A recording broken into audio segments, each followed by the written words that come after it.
지난 목요일 2022학년도 대학 수학 능력 시험이 치러졌습니다. 수험생 여러분 너무 고생 많으셨습니다. 이번 수능은 문이과 통합형으로 시행된 첫 시험인데요. 변화한 수능 체제에 코로나19 상황까지 겹쳐 공부에 집중하는 데 어려움이 컸을 것이라고 짐작이 됩니다. 수능 준비도 중요했지만 수능이 끝난 직후인 지금은 자신의 위치를 분석하고 입시 전략을 세울 시기이기도 합니다. 오늘 시사톡톡에서는 성공적인 대입을 위해 지금 이 시기 무엇을 해야 하는지 짚어보겠습니다. 오늘 나와주신 두 분 패널 소개하겠습니다. 김원출 대구시 진학지도협의회장 모셨습니다. 어서 오십시오. 안녕하십니까. 김정환 대구시 교육청 진학진로지원단 총괄기획 모셨습니다. 네, 어서 오십시오. 안녕하십니까. 네. 먼저 두 분 선생님 모시고 오늘 2022학년도 수능 총평과 어떤 변수들이 있었는지 먼저 짚어보겠습니다. 코로나19로 정말 공부하기가 힘들었고 올해 수능을 친 대학생들 같은 경우에는 정말 코로나가 거의 고등학교 고교 생활을 거의 지배를 했는 상황에서 시험을 친 학생들이 되겠는데요.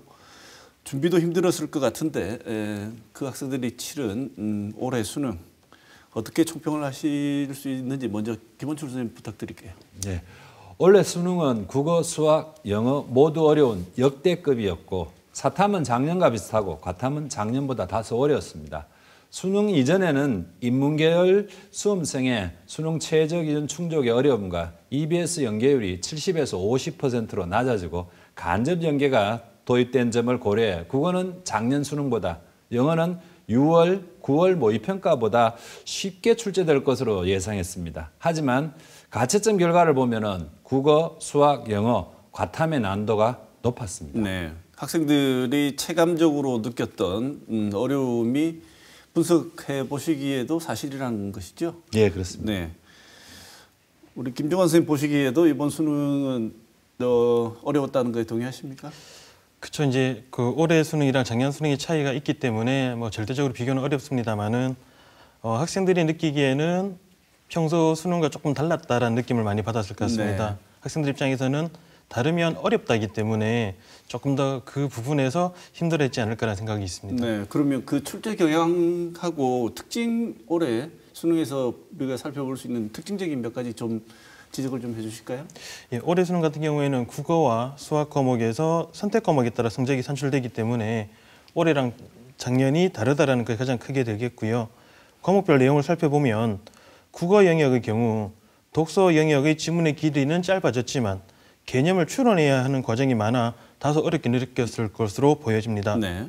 문학 영역은 다룬 작품은 다소 평이했지만 문제풀이 과정에서는 상대적으로 집중도를 요하는 문제들이 많아 시간 안배에서 어려웠을 확률이 있을 걸로 보여집니다. 네.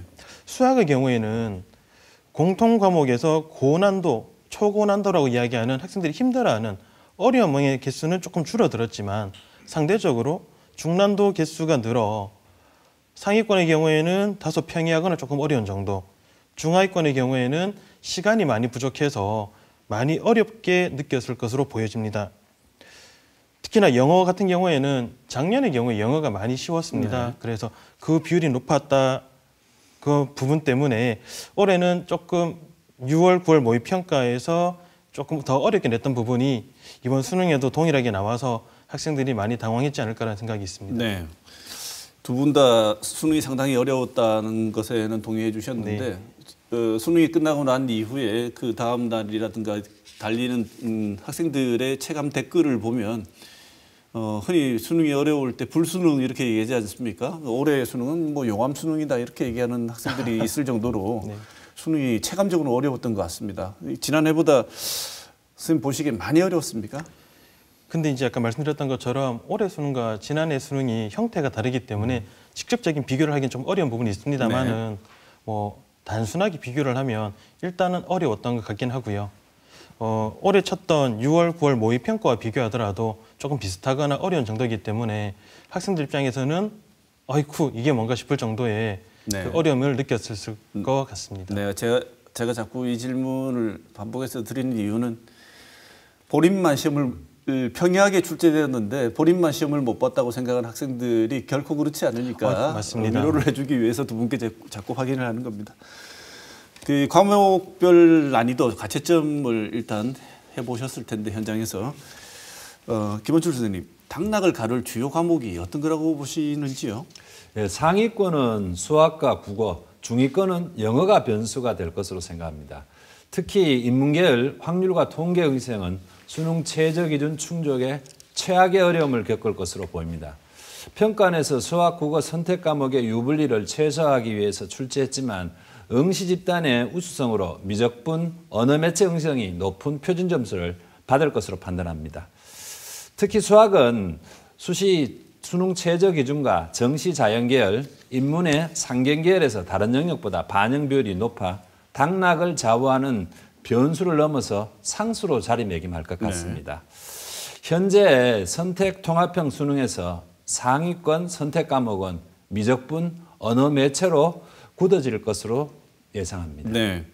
지금 김원출 선생님 말씀하셨지만 가채점을 해보고 원점수를 안다고 해도 예년 수능과는 다르게 이번에는 최종 점수를 받기 전까지는 사실은 내가 어디쯤 가고 있는지를 정확하게 알 수가 없는 상황이 되지 않았습니까? 네, 그렇습니다. 그래서 이 선택형으로 바뀐 상황인데 많은 실제 그 당사자들 이외에 많은 학부형들조차도 사실은 이 바뀐 수능 체제가 어떤 의미가 있는지를 정확하게 잘 모르실 것 같은데 원점수만으로 실제 수능 점수 추측이 안 된다. 그다음에 가늠이 잘 힘들다는 말이 어떤 의미인지요, 선생님? 예전의 경우에는 그 수학의 경우에 가형, 나형, 국어는 하나의 형태로 이루어졌기 때문에 점수 산출이 조금 쉬웠다고 보실 수가 있습니다. 네. 전체적인 성적의 분포만으로 판단할 수 있지만 올해 수능의 경우에는 국어와 수학에서 선택 과목과 공통 과목이라는 게 있습니다. 네. 공통 과목을 몇 점 맞느냐 그리고 선택 과목을 몇 점 맞느냐에 따라서 성적이 다르게 산출되는 거죠. 그러면 예를 들어서 수학의 경우에 동일한 80점을 받은 학생이라 하더라도 공통 과목이 72점, 예를 들어서 공통 과목이 72점, 선택 과목이 8점, 아니면 공통 과목이 60점, 선택 과목이 20점이라고 했을 때 그거에 따르는 표준 점수나 등급이 달라지기 때문에 네.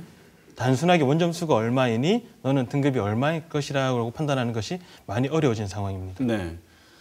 조금 전에 김원출 선생님 말씀하신 것처럼 이제는 어떤 과목을 선택했느냐가 내가 최종 점수가 얼마일지를 가늠하는 중요한 어떤 선택, 뭐랄까요. 실력도 중요하지만 어떤 과목을 선택하느냐가 굉장히 중요해진 상황이다. 이렇게 말씀을 주셨지 않습니까? 네, 그렇습니다. 이번에 예전에도 그런 선택제로 바뀔 때 이런 일이 벌어질 것이다.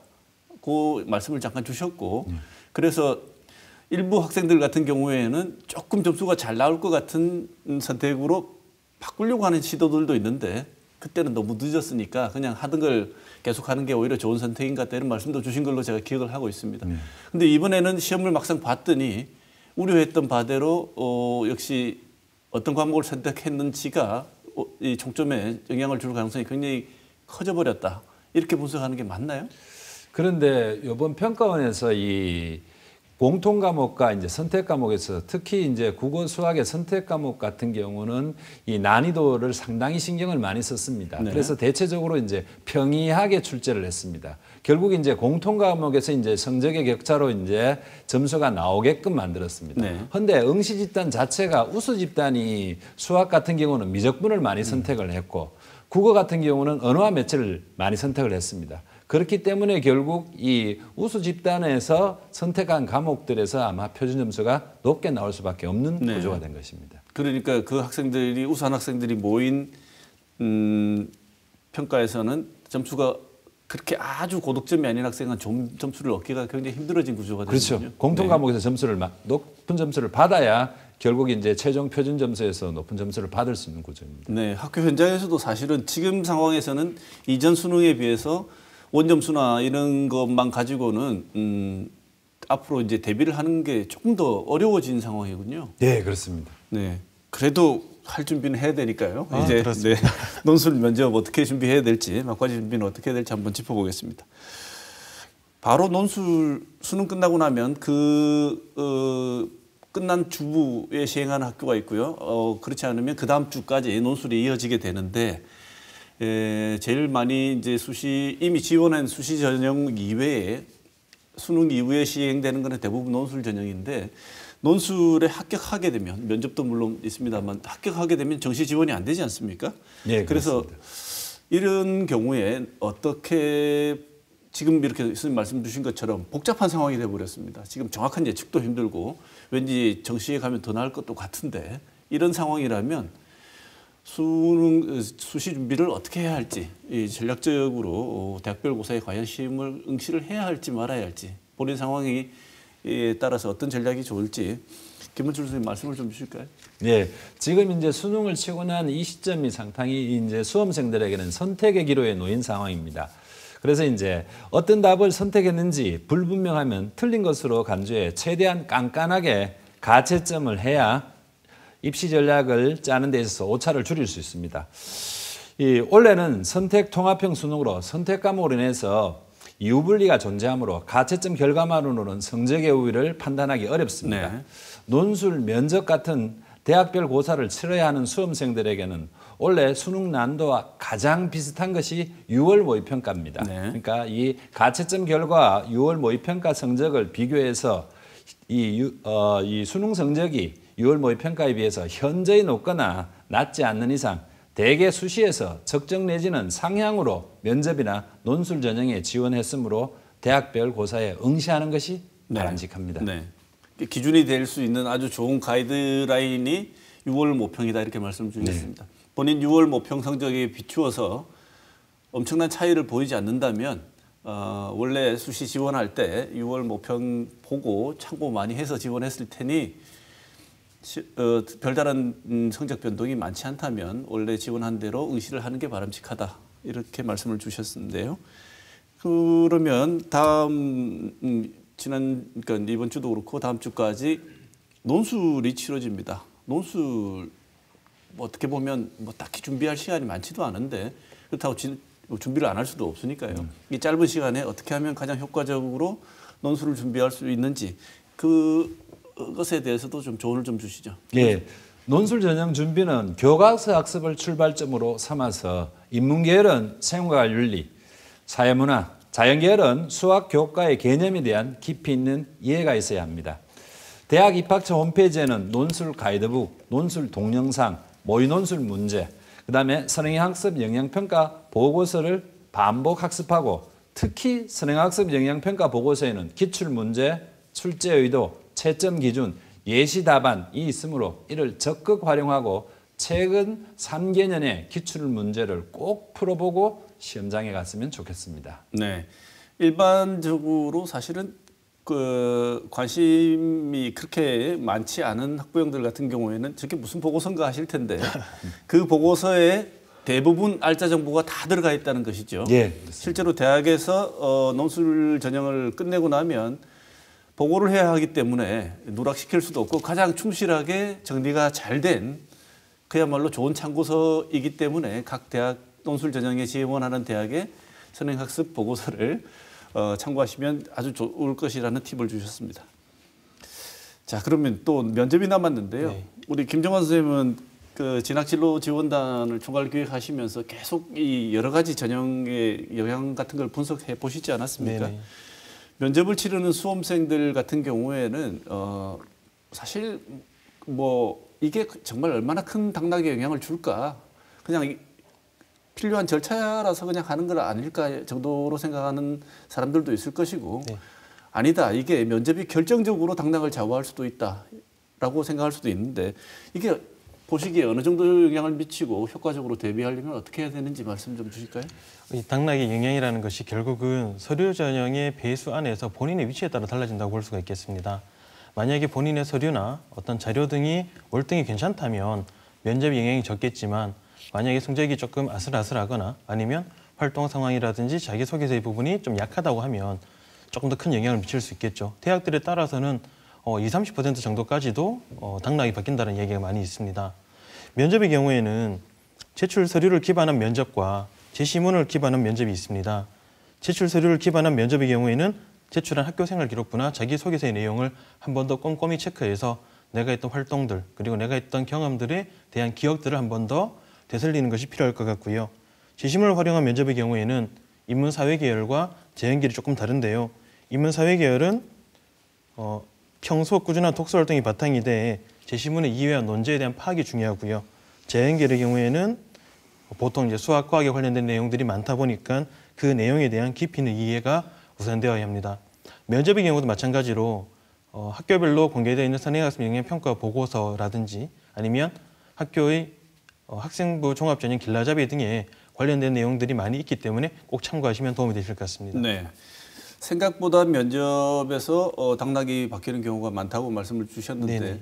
특히나 커트라인에 있는 학생들 같은 경우에는 이 면접 점수만 가지고도 뒤집어질 정도의 거의 차이가 안 나는 점수로 지금 선발이 돼 있는 거 아니겠습니까? 네, 맞습니다. 몇 배수 이상, 3배수에서 5배수 이상을 선발하니까요. 네네.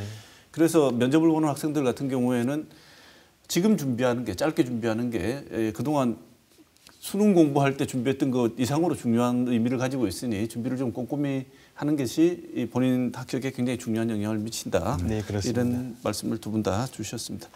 자, 두 분 말씀을 종합해 보면 올해 수능은 조금 불수능이었고 수시에서 문과 이과가 조금 다르겠습니다만 수시에서 인원을 다 채울 가능성이 있기보다는 정시로 이월될 가능성이 훨씬 더 커졌다 이렇게 볼 수 있는데 네, 여기에는 두 분 다 동의하십니까? 예, 그렇습니다.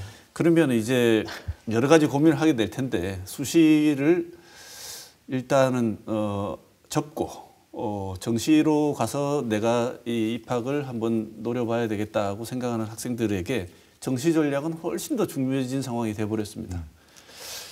올해 정시 가장 큰 변화는 모집군이라고 하는데요. 올해 일단 먼저 김원춘 선생님께서 올해 정시 모집의 특징 관련해서 유의해야 할 점 이런 것들을 먼저 변화된 내용을 먼저 정리를 조금 해주시고 시작을 할까요? 예. 올해 정시의 특징은 모집군의 변화입니다. 서울대가 이제 나군으로 모집군을 변경함에 따라서 고려대, 연세대는 가군으로, 서강대, 이화여대는 나군으로 이동했습니다. 그리고 경희대, 서울시립대, 성균관대, 중앙대, 한양대들도 일부 모집 단위의 모집군이 변경되었습니다. 지원할 때 주의가 필요합니다. 그리고 인문계열에서는 이 제2외국어 한문 영역이 절대평가로 바뀌면서 사탐 한 과목을 대체하던 것이 모두 폐지되었습니다. 그리고 자연계열에서는 고려대, 서강대, 성균관대, 중앙대, 이화여대에서 동일 과탐 1, 2에 응시할 수 없게 됐습니다. 그리고 일부 치의 수혜까지 인적성 면접이 확대 시행되는 부분도 원래의 특이점이라고 할 수 있겠습니다. 네. 지금 정시 모집에 대해서 이렇게 제일 중요한 것은 모집 단위가 변경됐다는 건데 김 선생님 그 모집 단위가 변경이 되면 학생들에게 체감적으로 다가오는 가장 중요한 변화는 어떤 게 있을까요? 예를 들어 군이 바뀌게 되면 전년도에 입결을 참고해서 보통 원서를 많이 쓰게 되는데 네. 입결이 전혀 달라지는 거죠. 네. 그래서 조금 참고할 수 있는 사안들이 좀 줄어들기 때문에 좀 더 꼼꼼하게 찾아봐야 될 필요가 있습니다. 특히나 대학에 따라서는 과목별 혹은 뭐 반영 과목 그리고 비율 등이 다 다양하기 때문에 네. 본인이 얻은 수능에서 조금 더 유리한 전형이 무엇인지 또 유리한 과목이 무엇인지에 따라서 조금 더 설계를 할 필요가 있을 것 같습니다. 네. 특히나 정시 모집 같은 경우에는 추합이라는 게 추가 합격이라는 게 있기 때문에 이 모집군이 바뀌면 이 연세 이동의 효과, 파급 효과가 완전히 달라지지 않습니까? 네, 맞습니다. 이 파도 효과처럼 있어가지고 뭐 위의 학교부터 자꾸 움직이기 시작하면 어떤 군에 속한 학교를 지원하느냐에 따라서 의외로 힘들어질 수도 있고 뭐 이런 상황이 발생하는데 이 지점을 좀 잘 볼 필요가 있다는 말씀을 주셨습니다. 이 수능 그다음에 또 말씀을 잠깐 주셨습니다만 학교마다 모집하는 과도 그렇고요. 아니면 학교 단과대에서 정하는 학교도 있고 한데 수능 성적을 예전에 이제 학부모님 세대들은 도저히 이해할 수 없는 거죠. 성적을 받았는데 이 성적을 몇 점이다 이게 아니고 학교마다 학과마다 산정하는 방법을 다 다르게 책정을 해가지고 점수를 다 다르게 매길 수 있다고 하는데 여기에 대해 설명을 좀 주시고요. 이게 그렇게 된다면 어떤 것을 고려해서 정시 모집에 지원을 해야 되는지 김정원 선생님 말씀 좀 주시죠. 아까 방금 말씀 주셨던 게 대학별 환산 점수라고 볼 수 있겠습니다. 대학에 따라서는 자연계열의 경우에는 수학을 조금 더 많이 반영을 하거나 아니면 인문계열의 국어를 좀 더 많이 반영하는 경우도 있고요. 뭐 지역의 계명대 같은 경우에는 국어, 영어, 수학, 탐구의 비율이 다 25%로 동일하기도 합니다. 그러니 본인이 취득한 과목들 중에서 특히 수학을 좀 더 잘한 친구라면 수학의 비중이 높은 학교를, 국어를 조금 더 잘한 친구라면 국어의 비중이 높은 학교를 조금 더 선정할 필요가 있습니다. 근데 대학교마다 대학의 학과 안에서도 반영하는 방법이 다른 경우가 있습니다. 인문도 다른 경우, 자연도 다른 경우. 아니면 우리 지역의 영남대 같은 경우에는 자연계의 경우에도 반영 비율이 다른 모집 단위가 있기 때문에 네. 본인에게 유리한 게 무엇인지를 한번 판단해 볼 필요가 있습니다. 네. 일단은 여러 전략을 세워야 될 텐데 문제는 본인 점수가 나오기 전에는 이 전략 수립이 힘들다는 거죠. 올해 같은 경우 특히나 그렇지 맞습니다. 않습니까? 그러면 지금 상황에서 우리가 예측해 볼 수 있는 것은 김원술 선생님 보시기에 문과나 이과, 자연계열, 인문계열 볼 때 혹은 둘 다 정시로 이월되는 수시 미충원 인원이 작년보다 올해가 훨씬 더 클 거라고 보십니까? 지금 이제 이 가채점한 상태에서는 지금 이제 난도가 상당히 높게 나왔는데 네. 이게 원래 또 이제 변수가 이제 서울 지역에서 이제 학교장 추천 전형이 서울 15개 대학과 이제 그다음에 이 서울교대 경인교대 인원이 한 6천 명이 넘습니다. 네. 여기에서 이제 얼만큼 또 이제 이 또 대구권의 학생들도 그 대학들을 이제 선호하기 때문에 또한 이탈이 또 생기겠죠. 네. 그리고 또 이제 수능 최저 기준 미충족으로 또 정시로 이월되는 인원이 생길 겁니다. 이런 부분들 그리고 또 수도권 대학들은 최대한 수시에서 많이 이제 땡겨가려고 하는 부분들이 있을 거니까 이것들이 결국 플러스 마이너스가 얼만큼 생길지는 좀 가늠하기가 조금 힘들 것 같습니다. 네. 어쨌거나 지역 대학에서는 여건이 올해도 좋은 상황은 역시 아니다? 녹록지는 않을 것 같습니다. 네. 김정은 선생님 뭐 보태고 싶은 말씀 있으십니까? 예, 아까 말씀 주셨던 것처럼 작년 서울대 같은 경우에는 한 번 충원하던 걸 두 번 충원을 했고요. 이제 그러면서 나머지 수도권 대학들이 열심히 충원을 했었습니다. 그러다 보니 이제 수시에 6회를 하게 되니까 우리 지역에 같이 이렇게 중복 합격한 친구들이 수도권을 많이 가게 되면서 작년 우리 지역 대학들이 많이 힘들었던 것 같습니다. 네. 근데 아까 김원출 부장님 말씀 주셨던 것처럼 올해에도 녹록지 않은 상황들이 있을 거라는 좀 걱정이 있고요. 대신에 아마 올해는 지역 대학별로 조금 더 학생들에게 많이 다가가고 홍보하고 알려주기 위해서 많이 노력했던 걸로 알고 있습니다. 네. 그래서 아마 그런 영향이 그래도 조금 더 미쳐서 우리 아이들이 조금 더 지역 대학에 갈 수 있는 부분들의 여지도 있지 않을까라는 조금 기대를 한번 해보겠습니다. 네. 그 기대가 잘 돼야 될 텐데. 그러게 말입니다. 자, 그러면 구체적인 대학과 학과 선택을 해야 되는데 이제 이 학과 선택을 하고 대학 선택을 할 때 우리가 계속 선생님 두 분 말씀을 주셨습니다만 점수가 나와야지 여러 가지 시뮬레이션을 한번 해보지 않겠습니까? 다음 달 10일에 통지가 된다고 하는데 그날이 맞죠, 선생님? 10일? 예, 맞습니다. 12월 10일입니다. 통지받은 성적 가지고 어떤 방식으로 자기 나름대로의 포트폴리오를 구성해야지 가장 최적의 학과를 선택하고 효과를 낼 수 있는지 이때 유의해야 될 점이 어떤 게 있는지 김원술 선생님 말씀을 좀 주시죠. 예, 수능 성적 발표 후 정시 지원을 고민할 때는 먼저 대학별 전형 요소별 반영 방법을 파악해야 됩니다. 100% 수능 성적만 반영하는지, 수능 성적에다 학생부가 합산되는지, 면접이 있는지를 따져봐야 됩니다. 다음으로는 대학의 반영 지표와 비율을 꼼꼼하게 살펴봐야 됩니다.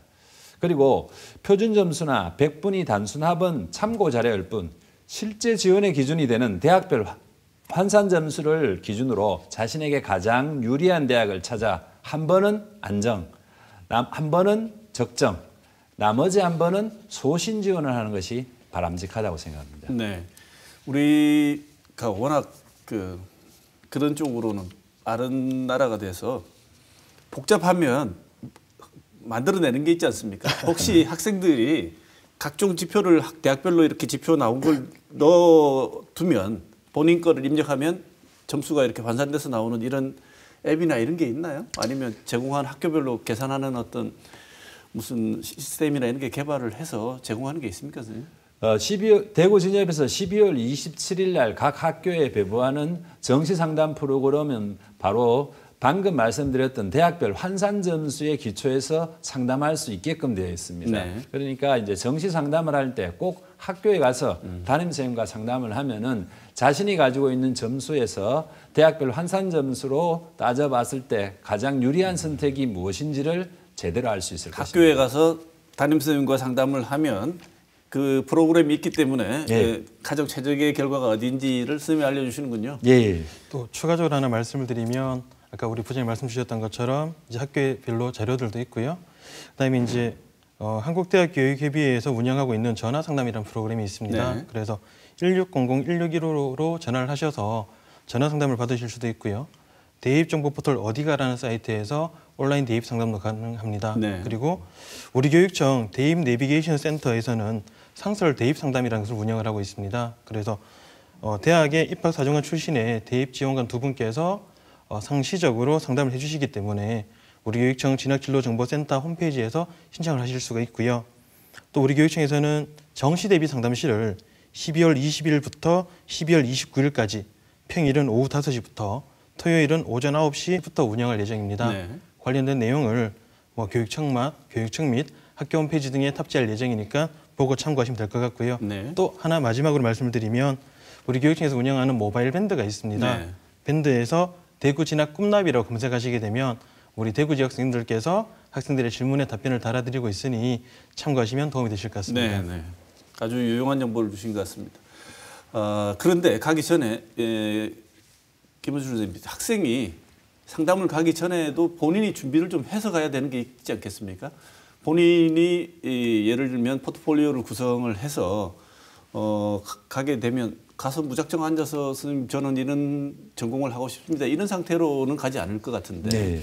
가장 또 사실은 선생님들도 너무 힘드시잖아요. 네. 많은 학생들이 한꺼번에 오니까. 그래서 효율적인 상담을 위해서 최소한 담임선생님이나 이런 상담 프로그램을 찾아뵙기 전에 학생이 이 정도는 몇 가지 정도 정리는 하고 상담을 왔으면 좋겠다고 하는 일종의 예습, 준비해 두었으면 좀 좋겠다고 생각되는 내용이 있으면 수험생들은 이런 것 정도는 준비를 좀 해서 상담을 받으러 왔으면 좋겠다 생각되는 내용이 있으면 말씀을 좀 주시죠. 예, 이제 이 수능 성적 이후 본인이 받은 점수로 봤을 때 어느 대학에서 반영하는 반영 지표와 비율을 따져봤을 때 각 군별로 유리한 리스트를 한 3개 정도, 3-4개 정도 대학의 리스트를 만들어서 가군, 나군, 다군 이렇게 해가지고 담임선생님한테 찾아가면은 거기서 학생이 먼저 추출한 3-4개 대학들에 대해서 일일이 다 실질적인 환산 점수가 어떻게 되는지를 따져서 유불리를 따져서 최적의 가나다군의 한 장씩의 선택을 할 수 있게끔 해줄 것입니다. 네. 올해 또 작년의 결과를 보고 이것은 이제 작년에 있었던 일을 가지고 이제 말씀을 드린 것입니다만 정시 때 전혀 상상하지 못한 점수를 가진 학생들이 실제로 합격하는 경우가 있었단 말입니다. 네, 맞습니다. 올해도 그것의 꿈을 가지고 아주 상향 지원하는 학생이 있을지도 모른다는 생각이 드는데 두 분 계속 말씀 주셨지만 올해 수능은 비교 지표가 없다. 작년과 다르다. 이렇게 말씀 계속 주셨습니다. 그럼에도 불구하고 정시에 점수가 다소 안 된다고 나오지만 상향 지원하겠다고 마음먹은 학생들이 있다면 그 학생들에게 어떤 말씀을 주시고 싶은지. 예, 지금 이제 학력 인구 감소로 이제 대학 진학은 과거에 비해서 쉬워졌습니다. 하지만 대학세열위원회에서 지금은 그냥 대학이 아니라 서울의 상위권 내지는 주요 대학을 선호하고 있기 때문에 N수생이 늘어나고 있는 비율입니다. 네. 대학 진학이 행복한 삶에 디딤돌을 놓는 일이라면 대학의 이름이 행복한 삶을 보장하지는 않습니다. 자신이 좋아하고 잘할 수 있는 것, 그리고 자신의 적성에 맞는 학과를 선택해서 충실히 노력하는 것이 오히려 행복한 삶에 다가가는 지름길이라고 생각합니다. 네, 제가 이 질문 드린 이유가 많은 학생들이 이른바 N수를 각오하고 정시를 대폭 상향하거나 뭐 점수가 안 나왔지만 원래 가고 싶었던 학교에 정시 지원하는 학생들의 마음속에는 이미 한 자락에 N수에 대한 각오가, 이 재수에 대한 각오가 있지 않겠습니까? 네, 차라리 맞습니다. 뭐 붙으면 가고 아니면 재수하겠다. 재도전 하려는 수험생들 뭐 자기 꿈을 위해서 할 수 있는 선택 중에 하나라고 봅니다. 이 학생들에게도 조언을 좀 주신다면 어떤 조언을 주시고 싶으십니까?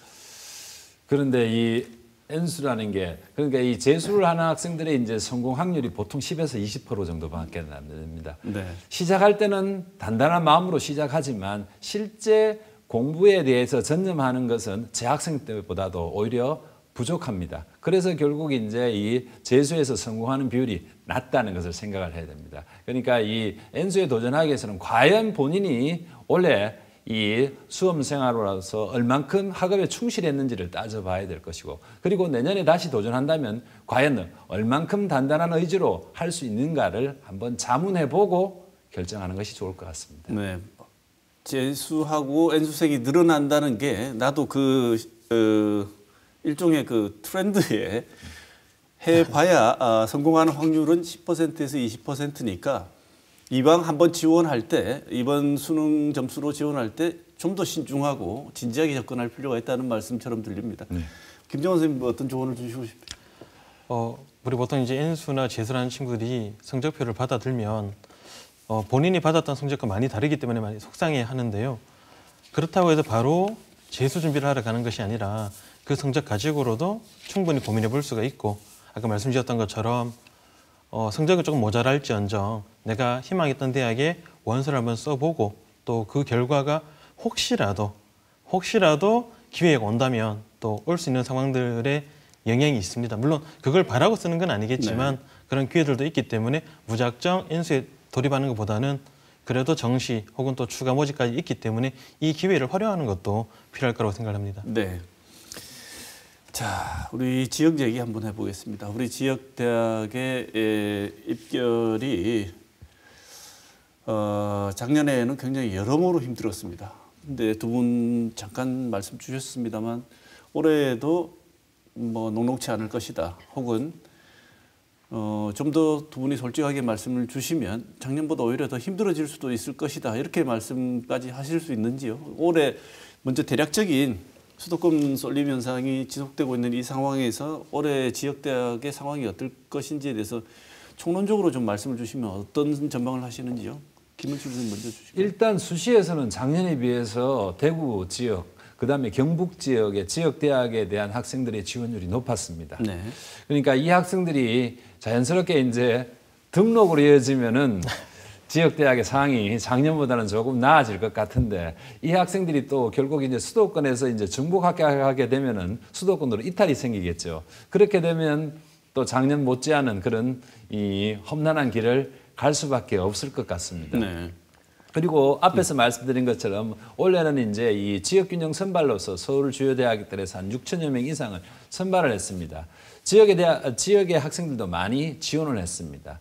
여기에서 이제 이 학교장 추천 전형, 지역균형 선발 전형은 복수 추천에 복수 합격이 많습니다. 네. 이렇게 되면은 결국 최대한 서울권에서는 이제 충원을 시킬 것이고, 결국 그렇게 되면은 또 충원이 되지 않은 부분은 정시로 이어질 것입니다. 이것이 또한 지역 대학한테는 악재가 될 것 같습니다. 네. 자, 오늘 토론 마무리할 시간이 되었는데요. 그동안 시험 친다고 고생하신 수험생들이 이제 마지막까지 목표한 대학에 입학을 하는 것이 그동안 고생에 대한 최고의 보상 아니겠습니까? 네. 고생하신 수험생들 그리고 뒷바라지하신 학부모님들 다 수고 많으셨습니다. 마지막에 목표를 달성하기 위해서 두 분 선생님께서 조언을 주신다면 어떤 조언을 주실지 1분 정도 시간을 드리겠습니다. 김은출 선생님 먼저 말씀 주시죠. 예, 올해 수능이 많이 어려웠습니다. 가채점을 해보고 지금 수험생들이나 학부모님들은 상당히 실망하고 있을 것인데, 시험이 어렵다 보니까 나만 잘 못 친 것은 아닙니다. 그러니까 이거는 최종적으로는 성적표가 나올 때까지 차분하게 기다리면서 준비를 해야 될 것 같습니다. 그래서 깐깐한 가채점 결과를 바탕으로 6월 모의평가 성적과 비교해서 대학별 고사 응시 여부를 결정하고 철저히 준비해서 좋은 결과로 매듭짓기를 바라고, 그다음 또한 이제 정시 모집을 생각한다면은 가채점 결과와 희망하는 이 대학의 그런 수능 반영 지표와 비율을 비교해 군별로 유리한 대학 3-4개를 만들어 놓고 수능 성적 발표 이후에 좀 더 세밀한 전략을 짜서 좋은 결과를 맺기를 기원합니다. 네. 김정원 선생님. 시험이 어려워서 우리 학생들이나 학부모님들 모두 다 속상하실 텐데요. 속상한 마음을 일단 접어두시고 지금까지 3년 동안 아니면 12년 동안 열심히 해오신 부분에 대해서 먼저 고맙고 감사하다는 말씀을 드립니다. 아직 수시가 진행 중이고요. 또 수시가 끝나면 정시란 부분도 수시 2월 뭐 여러 가지 상황들이 있기 때문에 그 부분들을 수능 성적표 받을 때까지 차근차근 준비를 했으면 좋겠고요. 특히 올해의 경우에는 수능이 작년과 다르다라는 부분 때문에 고민해야 될 것들도 많고 찾아야 될 것들도 많을 것 같습니다. 그래서 남은 기간 동안 차근차근 잘 준비해서 수시든 정시든 꼭 우리 학생이 원하는 희망하는 곳으로 지나갈 수 있기를 기원하겠습니다. 네. 오늘 2022년 수능을 분석해보고 대입 전략에 대해서 두 분 모시고 고민을 해봤습니다. 김원출 대구시 진학지도협의회장, 김정환 대구시 교육청 진학진로지원단 총괄기획 두 분 선생님 오늘 너무 좋은 말씀 많이 해주셨습니다. 오늘 토론 감사드리고 여기서 토론은 마치도록 하겠습니다. 고맙습니다.